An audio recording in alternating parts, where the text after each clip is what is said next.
Nella NG officiel. Nella NG. Écoute, like et abonne-toi à Nella NG officiel sur YouTube. Nella NG officiel. Pour l'actualité musicale congolaise, art et divertissement, écoute la voix d'or. Nella NG te dit toutes les vérités. Enfin, si fallait quoi yemoko à réagir par rapport à la vidéo nanga celle qui est la fois dernière. Na vidéo obozomo na oyo eza si fallait quoi yemoko. Eza na nzembo moko eza na otela bino ngo kala mingi to landa ensemble na bino après na zonga pona yo pesa bino message oyo na zui o que donc ba pesinga message na ya ko compléter na message oyo na sala ki la fois passée. Mais si fallait quoi pour votre formation quand des bomoni on a quand des na loba qui pe na vidéo na nga wana que aza en vie et en bonne santé. Mais si fallait quoi a kozonga kali sous théâtre té la preuve est que dans na ba preuve a ona ye nango leo na la NG officielle que si fallait quoi a kozonga kali sous na scène té o ya ko jouer o ya ça l'analyse o ya ça a ozonga té. Alors bolanda nanu video oyo aprende sikoyo na koya siko kopesa bino message wana pe to sala analyse na biso tolandi.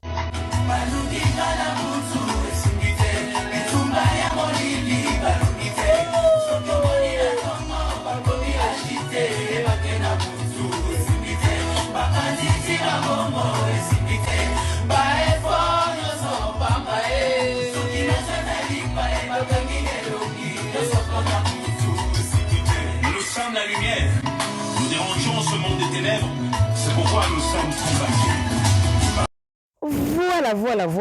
Voilà, tozongi sikoyo, poto banda ko développer. On est la NG officielle. On est la chou, ni la cœur, ni la love, ni l'amour. La reine des analyses. Na salle émission, et comme les motos, doit réagir. Message est commis, message est passé. Makambo lobeza ebele. Kande botu kolanda na nzembo wana. Ndenge pe bozomona na video oyo. Muto azobina na video wana eza si falokwa.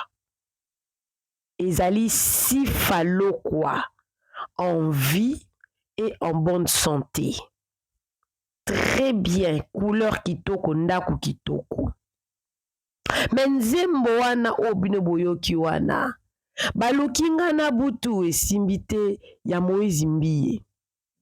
Baefo nyoso esimbite, c'est-à-dire que il y a eu quelque chose qui s'était passé et décision moya makasi ezwama ki wana que ata photo na ye ya lelo parce que ba photo nyonso to oselaka ba émission eza ba photo akala photo asi falo kwa ya lelo eza te video wana ba pesaki ngango lobby me babombi elongi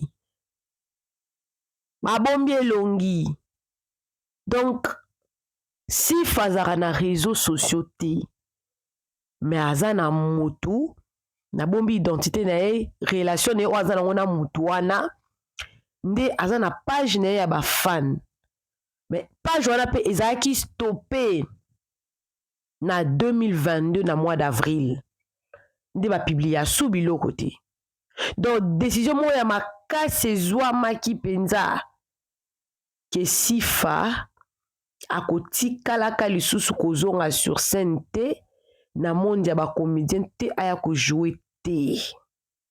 Boyebi pona nini?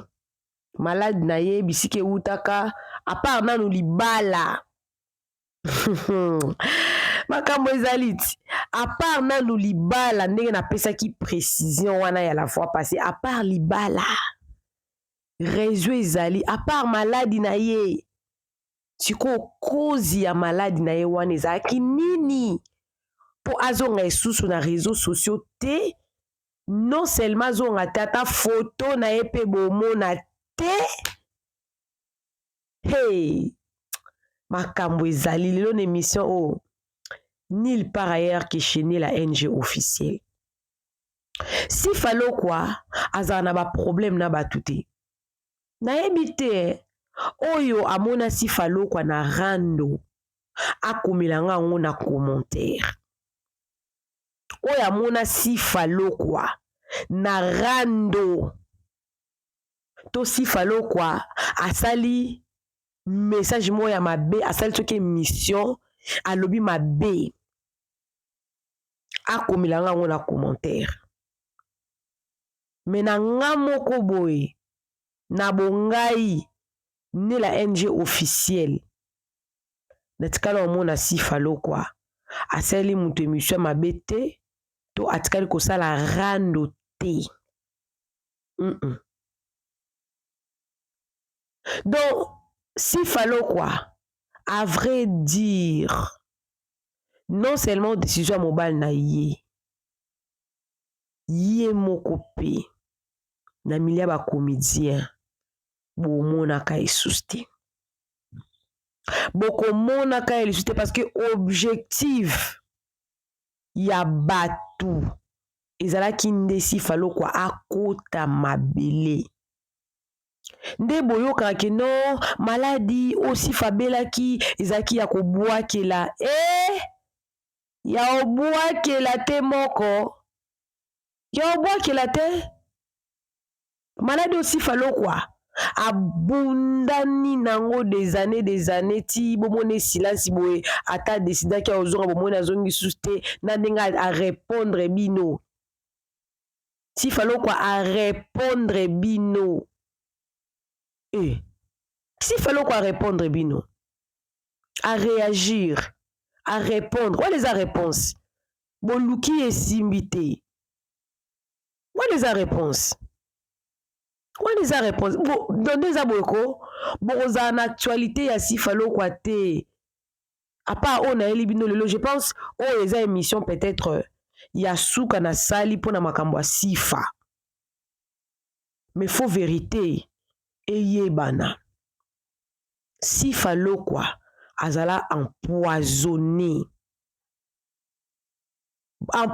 ezata ke mutu moko akepa nganga azwi kisi no batiela penda sifa poison na mutu oyo asalaka pe théâtre batiela penda sifa poison balinga penza baboma penza sifa na milliers ya bacomédien natangi kombo ya comédien te apa kombo ya sifa ye moko apa kombo ya sifa ye moko po ye pe atangi kombo ya mutu te ya répondre bino ka na nzembo ntango nasala émission na nga titre natiaki nga atiaki na nga titre parce que naoteka livre na ngai il faut fongola obi eza na adage mobo eloba soko olingi obombela africain vérité tia yango na kati ya livre c'est-à-dire que baafricain batangaka te nalobi te bakongo nalobi baafricain batangaka te baafricain batangaka te c'est-à-dire que bato ebele bayaki na video wana bakommente akufi ye asali boye ata soki moto asali accident ata soki moto abeli ata soki moto atiki théâtre eza choc eza mawa eza kolela po ye moto aloba ede ayaki aozonga me azongi susi te nyonso fo nazonga na Nela NG officiel nayaka koexplike moni mpo na nini natiaki boye non moi je vends mon livre je vends ma vidéo pour attirer c'est-à-dire que émission oyo ekomelaki mpenza sifa ye moko personnellement yango bomoni réaction na ye esalemi sifa a réagir mais je pense ye moko mpo alanda vidéo na nga moni ki Nela NG officiel alobi mabe moko te yango moni belema mosusu ebakisami donc parmi ba raison penza aussi falo kwa ozonga lisu théâtre te eza ke alia poison Sifa alia poison oyo euta na bacomédien. Siko yebisa ngai, boyebisa ngai, place oyo balingaki baboma yo, place oyo balesaki yo poison. Est-ce que ozonga kaka wana? Po balobi mutu anga aza kaka comédien. Peut-être Sifa yebi mutu ango éviter na ye kaka. Peut-être pe ayebi mutu ango te. Lokola peut-être ayebi mutu ango te, po mutu ango achevé te. Abimi na ye na monde wana. Bomolaki na bafeti ba comédien. Bomolaki na matanga ba comédien. Bomolaki na bamina ba comédien. Bomolaka ye na réseaux sociaux. Ye video wana eza ya ye ti. Ye penza bomona azobina na tela ya bino na tela bino pe na suka video boyoka isusu. Na tela pe na suka video. Mais aboy donc ata elongi na ngai ya lelo bozwa te. Peut-être oyo akala wana bokozwa eza son impact te, mais ya lelo ndenge akoma bokozwa te. Bokozwa te penda ndondondon. Tant tolobaki ba comédie ba amité ya mabe baza capable oboma batu bango nyonso te ba mita, mais la plupart. Et là mususpe elle a mutu mo boye. Ah non pese mbote te po eza mabe. Alobi eza poison wana. Elekanaki ndenge nini? Elekanaki eza na mobali moko boye alingaki abala Sifa azalaka na poto. Mobali yango azalaki na ba procédure ya divorce na mwasi na ye. Mais alingaki Sifa makasi alingaki soki basilali na mwasi na ye abala Sifa. Quand li solo ekoza vrai ekoza pe faux, mais eza li solo parce que eza na lien ndenge nini makambo wana ekomaki. Parce que na ba théâtre na ba prophétie bazakolo banini ono balingi babomela ndenga molili te na bomoto penda boye ndenga molili te zaki pe na bomoto boye penda boye na bomoto boye. Ayaka Congo bakutanaka na Sifa bazaka na Sifa batu kaka ya théâtre moko na bango ayebaki mwasi ya tonton wana bazalaka na ye na poto na boye pe kotanga pe eza poto eza wapi na boye pe mpona kolongola baindice nyonso. Voilà, asignale ndenge eza kutu boye Sifa aboma na mobali na yo. Mobali ayebisaki Sifa ke aza na baprocédure ya divorce wana nzembo ozomona. Mais eye kosavere que mobali nda akosaki Sifa nzoka na mwasi ne peut-être bazalaki bien, peut-être non bango na ba peut-être ba supposition parce que eza lisolo nga so nazwi lisolo na la concerné te na tiaka ngo boye po eza lisolo na obeta po na relier information na nga mais likamu vraiment ya poison oyo euti pe na source. Eza parmi ba raison ki Sifa ozonga sous théâtre te. Soka azongi c'est que a changé peut-être ma condition ndenge aza na ba prière na ye azwi ba directive to mobile na ye a changé ma kanisi. Olimbisa a changé ma kanisi. Mais na boye penza na bomoto boye. Photo ku bozwi te. Boni boye. Photo ku bozwi te. Et bon, on dit siko aroya bomone na batandoir na betando na bino ya ikie. Banizo na ebite sezo lokani na ngalelo. Mali les amakasia. Sikoyo camarade na proche moko ya Sifa. Tango a bengi mwasi a tonton ana bazia poto. Tala kutu Sifa azobima na mobile na yo etu. Mais Sifa na mwasi a tonton ana bayebanaka te selon lisolo bayebanaka te. Ezaka kiloko Sifa leka na TV mobile moko asepelaka na ye etu baye pe expliquer etu ale mwasi wana ya ndaku nde a utilizaka comédien wana po baleka Sifa.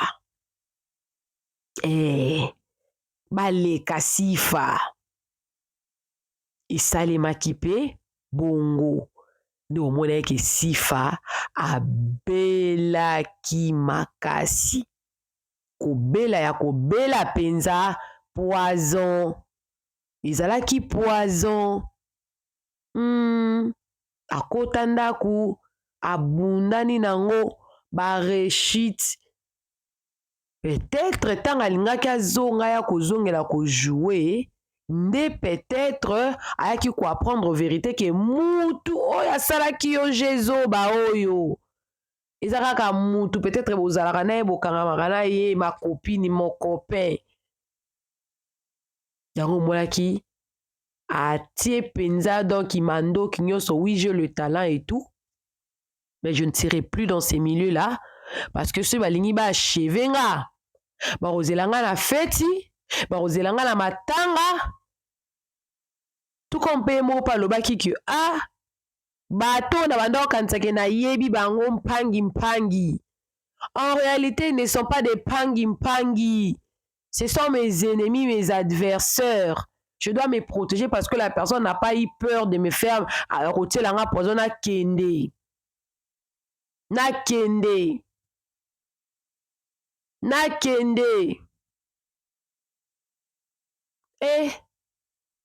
Inda. Donc Sifa, non seulement a ozonga te na réseaux sociaux bomone pété po. Alors quand peut ça la vidéo ndinga sali wana a publié yango. Wana voix Sifa. Wana voix ya Sifa. Ba baby Sifa baby que vidéo audio ya moi image wana tu kotia na bandeli ya via vidéo nanga. Eza penda Sifa ye moko.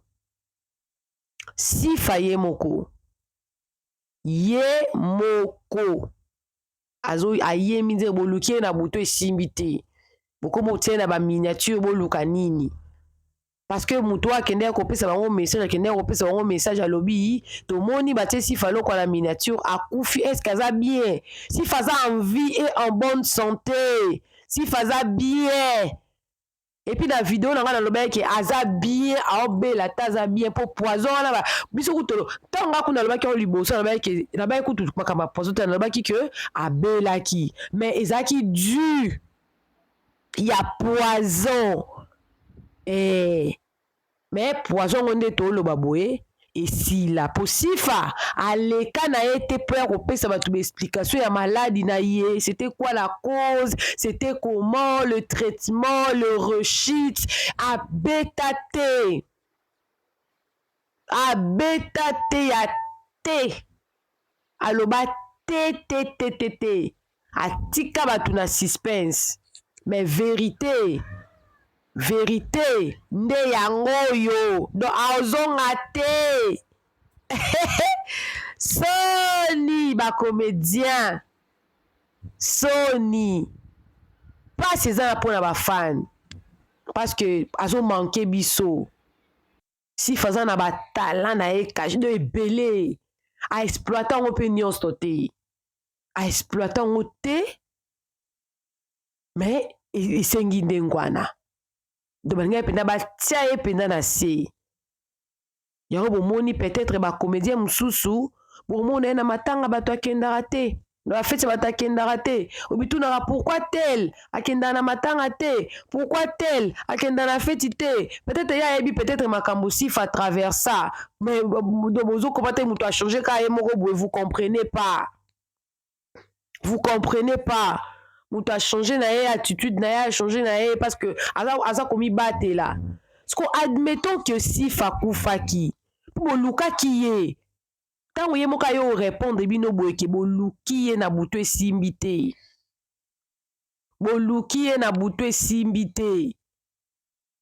c'est-à-dire que eloko wana etikala epota ami bate là na kamwa batu mususu yo mobali no alingi mwasi na mboka mususu yo ko s'apprendre na mwasi wana to ko s'apprendre na mobali na yo kasi ko bomi mwasi wana ndale mobali no kindumba esili ndumba za ndumba na kamwa penza mutu akenda kolingiza mobali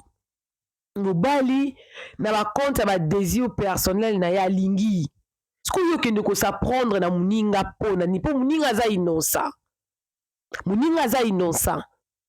peut-être mibali baza lokuta oui bati pe baza lokuta mibali baza lokuta pona ba désir personnel akobeta fo bon mobe pam pam pam mibali baza lokuta makasi bolingi bobimisa nde sifa nde victime donc wana sikoyo sifa te nga mona alobi c'est que en dehors ya mobali na ye wana to nini peut-être mobali oyo abala aza mobali bato akabwana kana mwasi wana ntango ayokaki atielaka ye poison bakabwana yango wana peut-être po aefase batrace nyonso aboya na ye meme kozala na réseau sociaux mpo bayebele position te abima na milia bacomédien mpo bayebele te peut-être oyo ezaka basupposition kaka yaka basupposition kaka eza te ke o na confirme to na lobi bongo te eza basupposition kaka basupposition kaka bozomona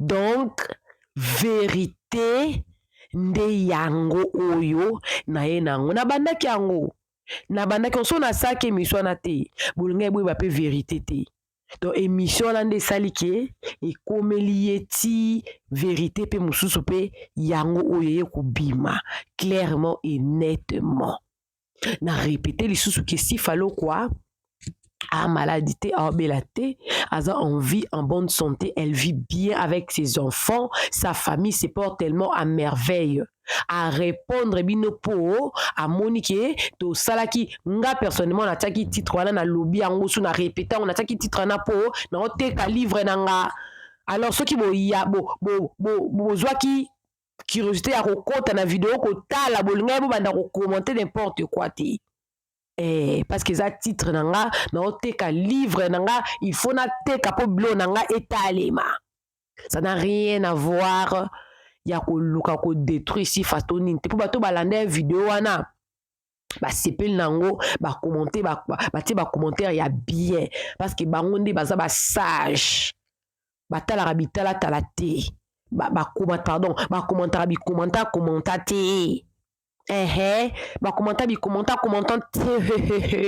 batali na vidéo après ne ba commenter donc sifa alobi boluke na buto esimbite bitumba mine esimbite boyele na moi bokokololo ata photo actuelle vous en aurez pas bokozwa photo actuelle te bokomone pete na milia ba comédie pa ozala te mais longue vie à elle longue vie très très très très longue vie à elle. Donc il n'y a pas que à vivre longtemps pour poison on a pendant na but moko ya kwa achever pendant mais le quoi bo achever te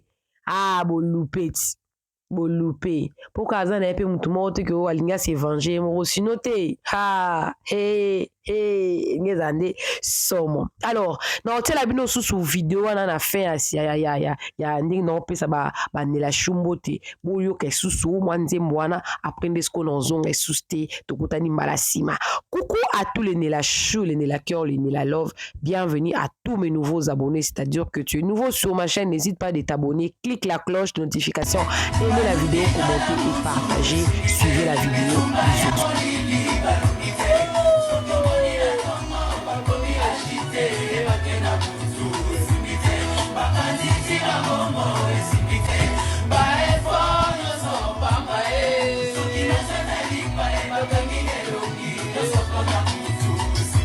Nous sommes la lumière, nous dérangeons ce monde des ténèbres, c'est pourquoi nous sommes combattus. Nella NG officiel. Nella NG. Écoute, like et abonne-toi à Nella NG officiel sur YouTube. Nella NG officiel. Pour l'actualité musicale congolaise, art et divertissement, écoute la voix d'or. Nella NG te dit toute la vérité.